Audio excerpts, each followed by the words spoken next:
Hi friends, spoken ഇംഗ്ലീഷിന്റെ പുതിയൊരു അധ്യായത്തിലോട്ട് എല്ലാവർക്കും സ്വാഗതം. ഇന്ന് നമ്മൾ ഡിസ്കസ് ചെയ്യാൻ പോകുന്നത് ഇൻ എന്ന പ്രിപ്പോസിഷന്റെ 5 പ്രധാനപ്പെട്ട ഉപയോഗങ്ങളെ കുറിച്ചാണ്. നോക്കാം. ഫസ്റ്റ് വൺ, സ്ഥലങ്ങൾക്ക് മുമ്പ് നാം സാധാരണയായി ഇൻ ഉപയോഗിക്കാറുണ്ട്. കുറച്ച് എക്സാമ്പിളുകൾ നമുക്ക് പരിചയപ്പെടാം. First one, I was born in Kozhikode. കോഴിക്കോടാണ് ഞാൻ ജനിച്ചത് എന്നതാണ് ഈ സെന്റൻസിന്റെ അർത്ഥം. ഇവിടെ കോഴിക്കോട് എന്ന സ്ഥലത്തിന് മുമ്പാണ് നമ്മൾ ഇൻ യൂസ് ചെയ്തിട്ടുള്ളത്. അടുത്തൊരു എക്സാമ്പിൾ നോക്കാം.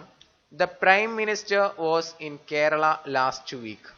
കഴിഞ്ഞ ആഴ്ച പ്രധാനമന്ത്രി കേരളത്തിലുണ്ടായിരുന്നു അല്ലെങ്കിൽ കേരളത്തിലായിരുന്നു എന്നതാണ് ഈ സെന്റൻസിന്റെ meaning. The Prime Minister was in Kerala last week. കഴിഞ്ഞ ആഴ്ച പ്രധാനമന്ത്രി കേരളത്തിൽ ഉണ്ടായിരുന്നു. ഇവിടെ കേരള എന്ന് പറയുന്ന സ്ഥലത്തിന് മുൻപാണ് നമ്മൾ ഇൻ യൂസ് ചെയ്തിട്ടുള്ളത്. അടുത്തൊരു എക്സാമ്പിളിലോട്ട് പോകാം. There are many tourist spots in Thiruvananthapuram.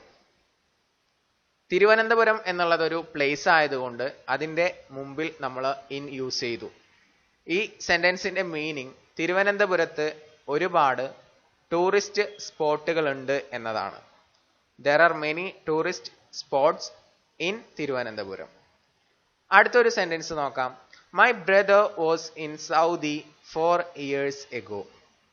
4 വർഷം മുൻപ് എൻ്റെ സഹോദരൻ സൗദിയിലായിരുന്നു എന്നതാണ് ഈ ഒരു സെന്റൻസിന്റെ അർത്ഥം.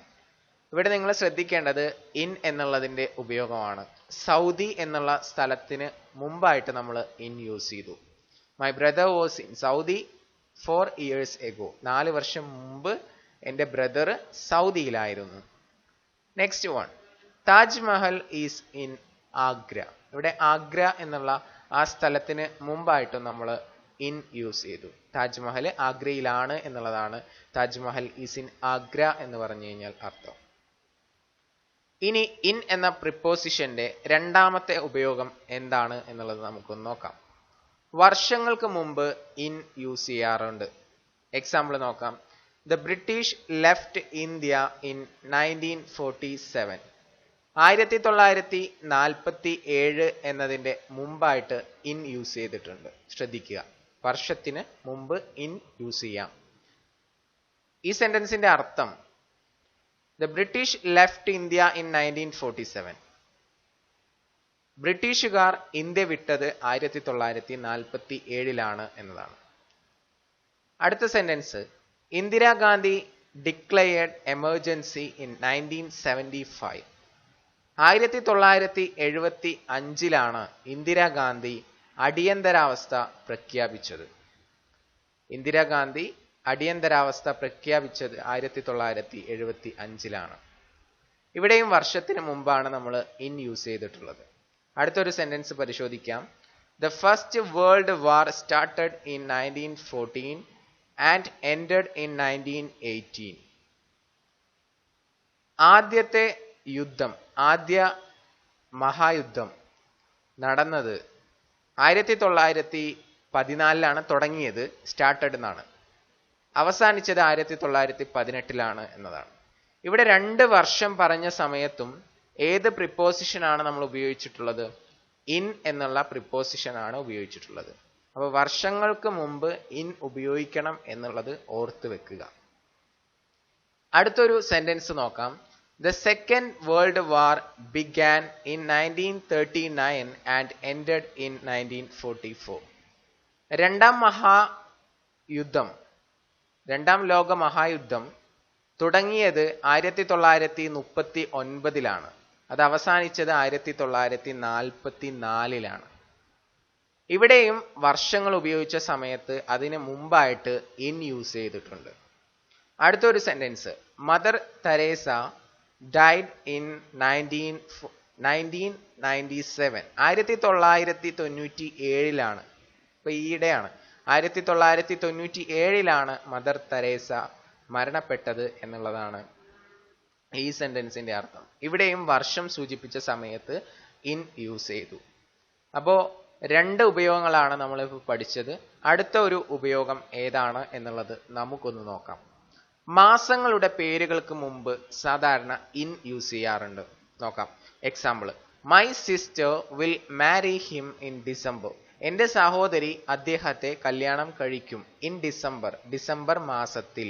ഇവിടെ ഡിസംബർ എന്നുള്ളത് മാസമാണ്, അതിന് മുമ്പായിട്ട് നമ്മൾ ഇൻ യൂസ് ചെയ്തിട്ടുണ്ട്. അടുത്തൊരു example, he will return to Dubai in June. അദ്ദേഹം ദുബായിലോട്ട് തിരിച്ചു പോകും എന്ന് ഇൻ ജൂൺ, ഇൻ ജൂൺ മാസത്തിൽ. ഇവിടെ ജൂൺ എന്നുള്ളതിന് മുമ്പായിട്ടും ഇൻ യൂസ് ചെയ്തിട്ടുണ്ട്.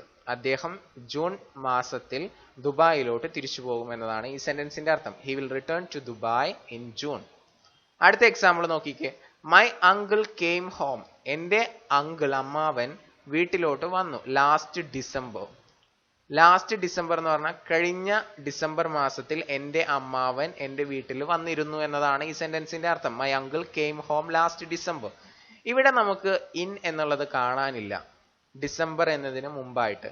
അതിന്റെ ഒരു റീസൺ എന്ന് പറയുന്നത് ഏറ്റവും ലാസ്റ്റ് യെല്ലോ കളറിൽ ഞാൻ ടൈപ്പ് ചെയ്തിട്ടുണ്ട്, don't use in before next or last. Last എന്നുള്ളതിന്റെയോ നെക്സ്റ്റ് എന്നുള്ളതിന്റെയോ മുമ്പായിട്ട് നമ്മൾ ഇൻ യൂസ് ചെയ്യാറില്ല. അപ്പൊ അത് പ്രത്യേകം ശ്രദ്ധിക്കുക. മാസമാണെങ്കിൽ കൂടി ലാസ്റ്റ് എന്നോ നെക്സ്റ്റ് എന്നോ ഉപയോഗിക്കുന്നുണ്ടെങ്കിൽ അതിന്റെ മുമ്പായിട്ട് നമ്മൾ ഇൻ യൂസ് ചെയ്യരുത്. അടുത്ത example, her friend will visit her next January. അവളുടെ സുഹൃത്ത് അവളെ വിസിറ്റ് ചെയ്യും, സന്ദർശിക്കും അടുത്ത ജനുവരി മാസത്തിൽ എന്നാണ് പറഞ്ഞിട്ടുള്ളത്. ഈ സെന്റൻസിൽ നെക്സ്റ്റ് ജനുവരി എന്ന് വന്നതുകൊണ്ട് തന്നെ അവിടെ ഇൻ ഉപയോഗിക്കേണ്ടതില്ല. താഴത്ത് നോട്ട് ചെയ്യുക, don't use in before next, don't use in before next or last. Next one, അടുത്ത സെന്റൻസ് നോക്കിക്കേ. Our classes will restart in September. September മാസത്തിൽ, ഇവിടെ നെക്സ്റ്റും ഇല്ല ലാസ്റ്റും ഇല്ല, അതുകൊണ്ട് ഇൻ ഉപയോഗിക്കണം. സെപ്റ്റംബർ മാസത്തിൽ ഞങ്ങളുടെ ക്ലാസ്സുകൾ റീസ്റ്റാർട്ട് ചെയ്യും, വീണ്ടും തുടങ്ങും എന്നതാണ് ഈ സെന്റൻസിന്റെ അർത്ഥം. ഇപ്പോ ഇൻ എന്ന പ്രിപ്പോസിഷന്റെ മൂന്നാമത്തെ ഉപയോഗവും നമ്മൾ പഠിച്ചു കഴിഞ്ഞു. നാലാമത്തെ ഉപയോഗം എന്താണ് എന്നുള്ളത് നമുക്കൊന്ന് നോക്കാം. രാവിലെ അല്ലെങ്കിൽ ഉച്ച കഴിഞ്ഞ് അല്ലെങ്കിൽ വൈകുന്നേരം എന്നുള്ള അർത്ഥത്തിലും ഇൻ ഉപയോഗിക്കാറുണ്ട്. എക്സാമ്പിൾ നോക്കാം. ഈ രാവിലെ ഉച്ച കഴിഞ്ഞ് വൈകുന്നേരം എന്ന് സൂചിപ്പിക്കുമ്പോൾ ഇൻ ഓട്ടോമാറ്റിക്കലി അതിൽ വരും. I pray in the morning every day. എല്ലാ ദിവസവും കാലത്ത് ഞാൻ എന്ത് ചെയ്യാറുണ്ട്? പ്രാർത്ഥിക്കാറുണ്ട് എന്നതാണ് ഈ സെന്റൻസിന്റെ അർത്ഥം. ഇവിടെ ഇൻ ദ മോർണിംഗ് എന്ന് വന്നു. Next one, he goes to temple early in the morning. അദ്ദേഹം അമ്പലത്തിൽ പോകാറുണ്ട്. ഇവിടെ ഹി എന്നുള്ളതിന് ശേഷം ഗോസ് എന്ന് വരാനുള്ള കാരണം ഹി എന്നുള്ളത് സിംഗുലർ ആയതുകൊണ്ടാണ്. പ്ലൂറൽ സബ്ജക്റ്റുകളാണെങ്കിൽ ഗോ എന്ന് മാത്രമേ വരത്തുള്ളൂ. അപ്പോൾ ഹി ഗോസ് ടു ടെമ്പിൾ, അദ്ദേഹം അമ്പലത്തിൽ പോകാറുണ്ട്. ഏർലി ഇൻ ദ മോർണിംഗ്, കാലത്ത് നേരത്തെ. അപ്പോൾ ഇൻ ദ മോർണിംഗ് അവിടെയാണ് ഇന്ന് യൂസ് ചെയ്തിട്ടുള്ളത്. അടുത്ത sentence, we play cricket in the afternoon. ഇപ്പോൾ ഉച്ച കഴിഞ്ഞ് എന്ന് പറയുമ്പോഴും ഇൻ ദ എന്ന് യൂസ് ചെയ്യണം. We play cricket in the afternoon, ഞങ്ങൾ ഉച്ച കഴിഞ്ഞ് ക്രിക്കറ്റ് കളിക്കാറുണ്ട്. I bath in the evening normally, സാധാരണ ഞാൻ വൈകുന്നേരം കുളിക്കാറുണ്ട് എന്നതാണ് ഈ സെന്റൻസിന്റെ അർത്ഥം. അപ്പോൾ ഇൻ ദ ഈവനിങ് അവിടെയും ഇൻ യൂസ് ചെയ്തു.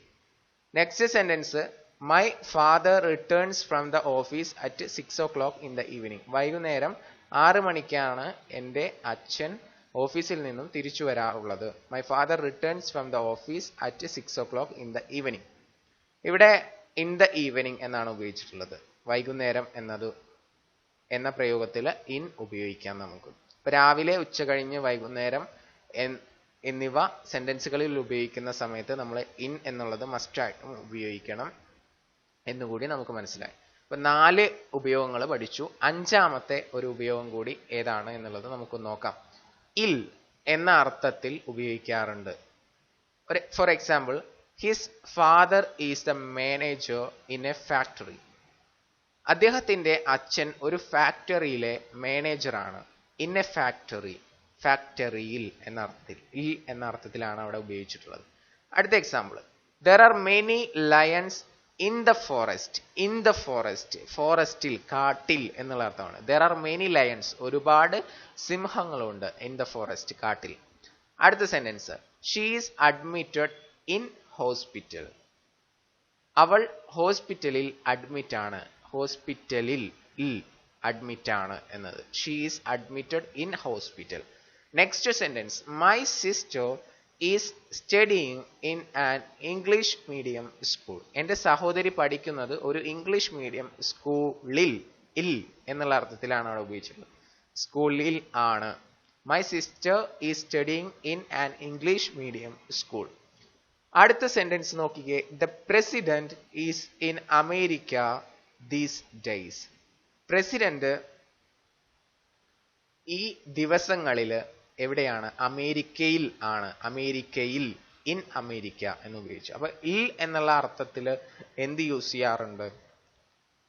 ഇൻ എന്ന പ്രിപ്പോസിഷൻ ഉപയോഗിക്കാറുണ്ട്. ഇപ്പൊ 5 ഉപയോഗങ്ങൾ നമ്മൾ ഇന്നത്തെ ലെസണിലൂടെ പഠിച്ചു.